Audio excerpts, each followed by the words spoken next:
Imagine this, you just got an amazing deal on a DJI drone from Facebook Marketplace. You took lots of steps to make sure the seller was real, you collected the drone, and they even showed you the drone flying. You're excited to take off and go for a spin yourself, but when you go to connect it to your account, you're hit with a nasty surprise. The drone is still locked to the seller's account, and when you reach out to fix it, they demand even more money.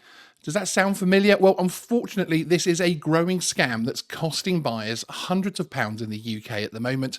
Stick around, because in this video, I'm going to show you exactly how this scam works, how to spot the warning signs, and most importantly, of course, how to protect yourself from falling victim. One important note to make on this is that if the drone is still locked in somebody else's account, so if they are still signed in, they haven't what's called unbound their account, then the drone, there is literally no way. A dealer cannot change it, DJI themselves cannot change it, or certainly they won't change it, because essentially this is similar to how Apple and other tech companies work, because when you own the product, of course, they don't want that stolen product to be able to be used by the person that steals it, etc. So it essentially almost becomes a bricked item. How does this work in the corrupt mind of the person looking to sell you a DJI drone and essentially hold you to ransom?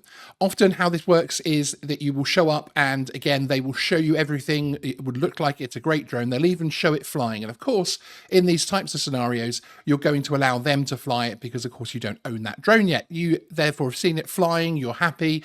They show you everything working on the screen. You hand over your money or make the transfer, however you've paid for it, and then walk away with the drone. That feels like, doesn't it, something that should really give you some kind of confidence in terms of the purchase.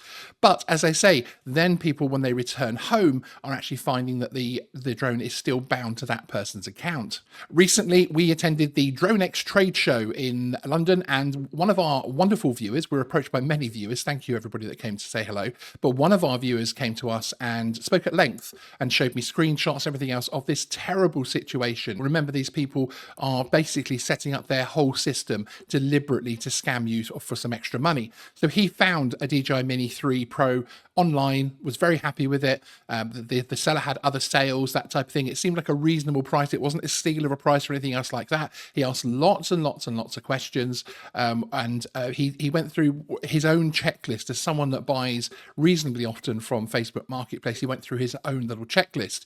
Then when he went along, again, the drone was flown. He was shown everything working. He could see on the screen that everything was working. It was recording and playing back on screen, everything else like that. Perfect. Boxed the drone up, handed over the money, went home. Very excited to be able to then unbox it, take it out, registered it, everything else like that, and took it out to fly. And of course, it was basically goes into a specific mode, and you only get a couple of flights in beginner mode, essentially, and then the drone becomes locked. Now, he contacted the seller, expecting for the problem to be resolved quite quickly.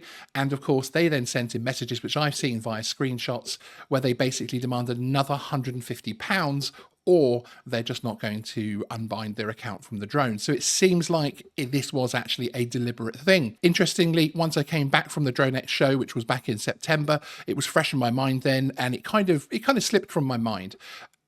I then received a couple more emails of people who've actually had exactly the same experience on different types of drones here in the UK. And it therefore is something that I thought we would make this video on. So in terms of how you can ensure that you protect yourself from this, really, I still personally advocate that you should go and buy a secondhand drone in person.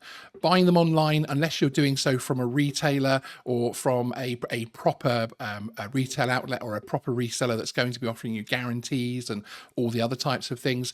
If you're buying this off an individual as a private purchase, then I would 110% recommend that you do that in person.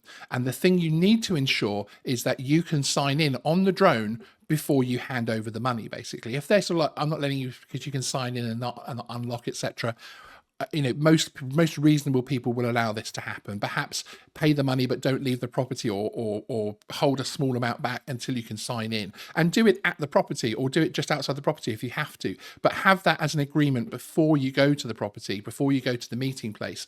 That is, it might not be at a property, of course.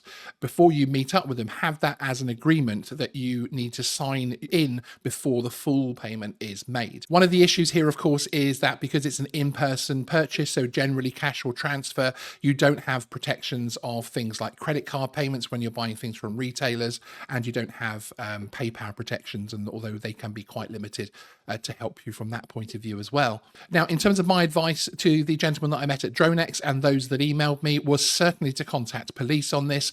There are, in my opinion, at least a couple of trigger points there which could actually trigger some kind of criminality if proven, and if those if the situations were as they were presented. It's certainly something that I think the police would take an interest in. Now, again, as I stressed at the beginning of this, approaching DJI with this, no matter how much evidence you can provide to them in terms of where you purchased it from and the fact that the drone should not be bound, they will not be able to do anything for you, even if you send it in and that type of thing. So unfortunately, that just isn't the situation. Keep the drone with you to unbind it. Don't send it back to the seller, that type of thing. Just report it to the police. Tell them that you've done that, give them the reference number, frankly, so they can call up and check it if they need to, and then tell them that obviously you need that drone unbound from their account, basically. You could then potentially consider taking the step of small claims, although at that point I would consider speaking to a solicitor. The issue there is that although actually issuing a small money claim online doesn't actually cost that much money, the implications and the different directions it could go in terms of time and money and mediation and everything else like that, it's something that you need to know what you're getting into. So do a good amount of research before you go down that particular route. And also you have to take into account the fact that, even if you do get a judgment against that person, what's going to make them pay it? Is that even their real details? Is the name you have, and etc. It's the address, etc. Is it even their address and their name? So there's a lot of implications in terms of taking legal action that I would definitely consider before you decide to go ahead with it. So really, my final thoughts on this particular story, this particular public service announcement, is that we need to be careful in terms of the drone you are purchasing and making sure it is unbound from the previous owner as far as you can possibly make sure that happens. Because frankly, if it does happen, you are going to end up with a worthless bricked device on your hands, and nobody wants that, do they? Any questions, let me know in the comments. If you've had experience of this or if you've seen anything like this, do let me know in the comments below, because it's always interesting to hear other people's experiences. If you're a regular Facebook Marketplace purchaser of tech and drones and other equipment, accessories, etc., then let us know the steps that you take to protect yourself in the comments below as well. I'd really be interested to know. And with these kind of community videos, it's fantastic to hear how other people resolve things and what other steps other people have. It teaches me things as well as the rest of the community.